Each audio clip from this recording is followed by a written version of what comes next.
ada desakan dari civil society bahwa soal agraria ini khususnya hutan dikembalikan kepada masyarakat yang ngelola. Nah sebenarnya tapi saya melihat Kementerian Kehutanan itu masih tidak rela. Misalnya perusahaan-perusahaan sawit yang perkebunan sawit skala besar itu memperoleh tanah dari pelepasan kawasan hutan. Tapi kalau untuk rakyat, mereka menggunakan istilah pinjam pakai, perhutanan sosial. Nah ini dua hal yang berbeda sebenarnya, berkesan pro, tapi pada saat sebenarnya itu hanya pemilihan bahasa saja. Kalau ke rakyat dipinjam, kalau ke korporasi dikasih. Kenapa? Korporasi bisa membuat HGU berskala luas dari perkebunan misalnya sawit, karet, dan lain-lain. Kalau rakyat hanya diberi kesempatan pinjam, jadi hutan pun dibagi, ada hutan adat dan hutan desa. Nah ini masih mencari bentuk. Tapi kalau di pelepasan kawasan hutan untuk misalnya perkebunan besar, itu sudah tidak mencari bentuk, langsung dilanjutkan dengan badan hukum, pemilik badan hukum dan HGU.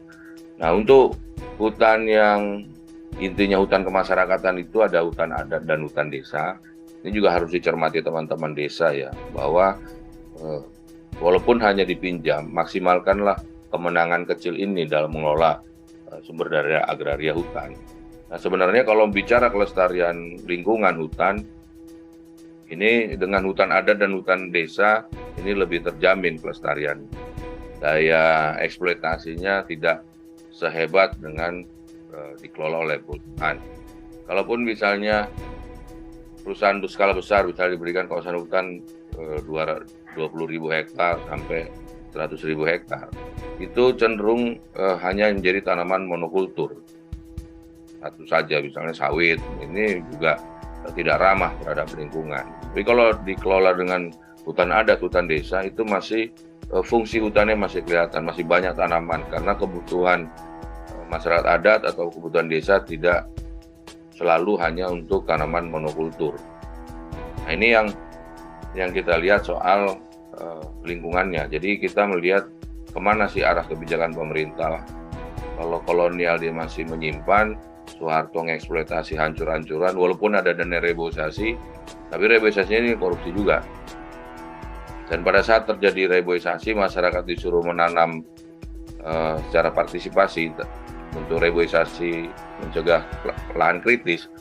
Pada akhirnya ini diklaim jadi kawasan hutan. Ini persoalan berikutnya. Orang suruh tanam, dikasih upah nanam, dianggap itu udah ganti rugi pemilikan lahannya, jadi kawasan hutan. Nah isu yang menarik kemudian adalah kita tidak pernah punya tahu data soal kawasan hutan dan memang sengaja diabu-abukan. Nah ini yang menjadi kadang-kadang terjadi konflik ya. Misalnya masyarakat menganggap itu bukan hutan, tapi Kementerian Kehutanan, Lingkungan Hidup itu memiliki bahasa sendiri, memiliki teori sendiri. Pada saat ditetapkan kawasan hutan ya sudah, itu menjadi hutan.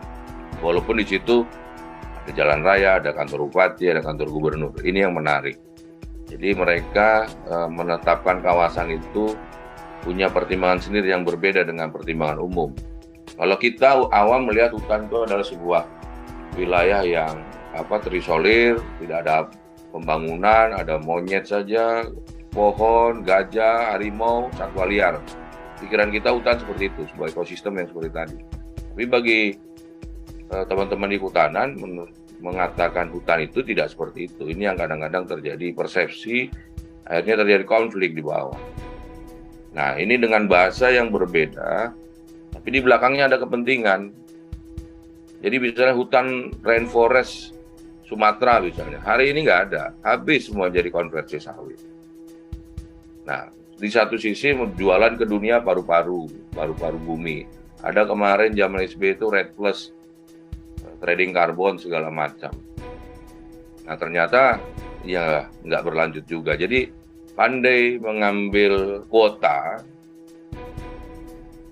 hutan gitu untuk dijual di internasional, tapi kenyataannya di dalam juga tidak dijaga, dirusak dengan kebijakan-kebijakan tadi. Nah ini yang saya khawatir juga soal beberapa ditetapkan sebagai geopark, turunan dari itu ya, geopark Taman Bumi. ada di Toba, ada Ciletuh, ada di beberapa lah.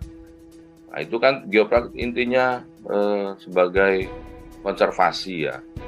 Tapi kalau terjadi di sana ada masuk modal, desakan ini, konservasi rusak, kemudian masyarakat adat, orang yang duluan ada di sana itu kan pasti kalah, tersingkir dengan modal pariwisata yang masuk segala macam.